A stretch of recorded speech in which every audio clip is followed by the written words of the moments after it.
Enquanto Max e eu estávamos prestes a sair do centro Pokémon, Bianca e Bruno chegavam desesperados ao local.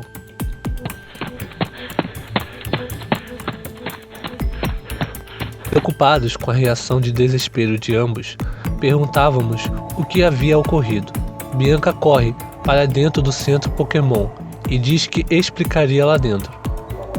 Quando finalmente Magma é atendido e as coisas se acalmam, ouvimos Bruno contar sobre o ataque surpresa que ele e Bianca receberam.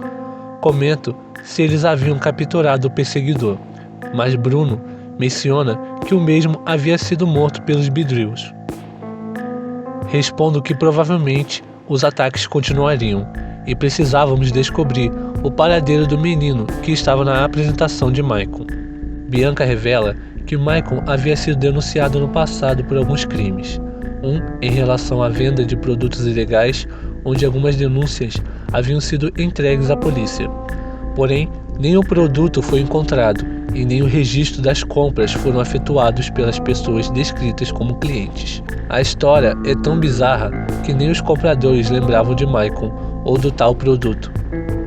Outra denúncia foi sobre o desaparecimento de uma mulher que tinha um caso com Maicon, mas que desapareceu dias depois de se encontrar com o mesmo. O caso foi levado ao júri, mas Maicon foi dado como inocente pelo juiz. Após a fala de Bianca, comento que se o que a mesma diz for verdade, tudo isso provavelmente deve ter uma conexão com o garoto que atacou Max e eu e talvez com outras pessoas que estavam presentes naquela apresentação. Bianca me questiona e pergunta aonde estava querendo chegar com isso. E digo que não podemos nos precipitar e revidar de qualquer jeito. Bruno diz se iríamos ficar parados esperando eles nos matar. Retruco Bruno dizendo que o ponto não era esse, mas sim que pessoas devem estar sendo enganadas para fazer coisas horríveis e que temos que usar o jogo deles contra eles. Bruno volta a perguntar, como, matando? E respondo que não, mas usando-as a nosso favor.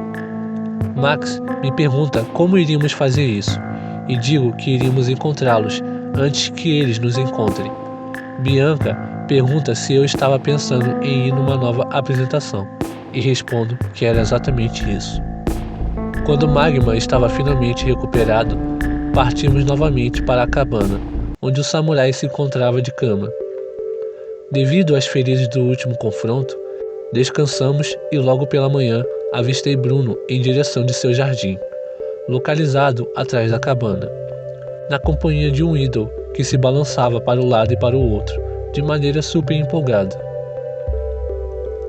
Bruno então diz para o ídolo que ele já sabia o que deveria fazer. Logo após proclamar aquelas palavras, o pequeno ídolo, com seu chifre encontrado em sua cabeça, perfura coordenadamente pequenos buracos no solo.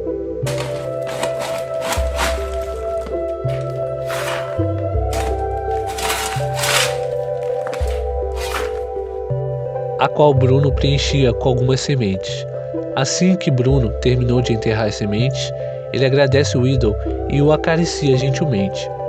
O ídolo, atiçado pelas carícias, entra pela calça de Bruno e começa a fazer com que o mesmo sentisse ataques de cócegas, que faz com que Bruno caísse e o ídolo fosse lançado para longe com o impacto.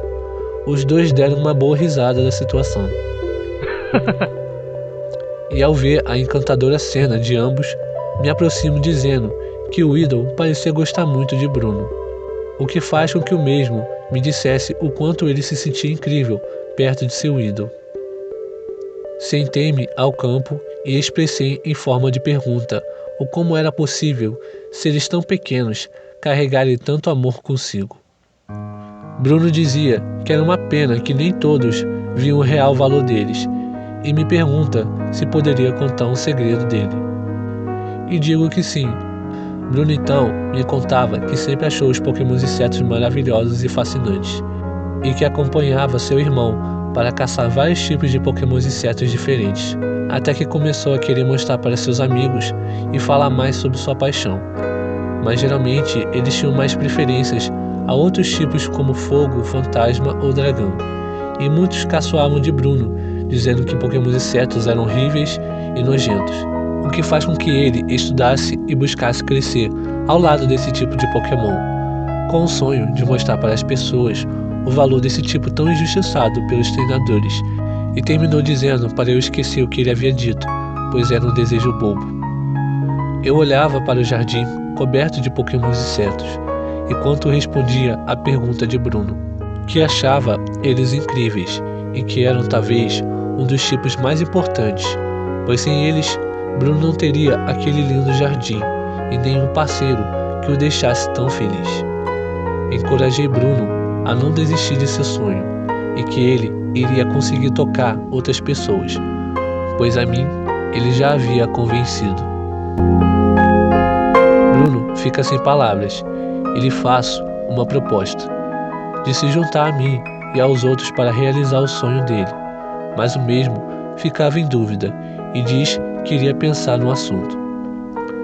Ao cair da tarde, Bianca, Max e eu nos reunimos para nos despedirmos de Bruno e Samurai. O guerreiro da espada me pede para que, caso encontre Ash, que o diga que um verdadeiro treinador não é aquele que vence sempre, mas que mesmo diante das dificuldades, continua buscando formas de conquistar aquilo que almeja. Após afirmar a promessa com o Samurai em um aperto de mão, me despeço dos novos companheiros de jornada. Bruno também se despediu, porém de maneira silenciosa e retraída. Quando eu e os meus demais colegas nos afastávamos da cabana, Bruno recebe um empurrão pelas costas de seu irmão mais velho, que lhe encoraja dizendo: "O que está esperando? Vá atrás deles. É isso que você quer, não é mesmo?" Bruno pergunta se ele tinha certeza, e o samurai o abraça dizendo: "Eu sou honrado em poder te chamar de meu irmão. Vá e conquiste sua glória, irmãozinho." Bruno aperta seu irmão e, em prantos, se despede rapidamente.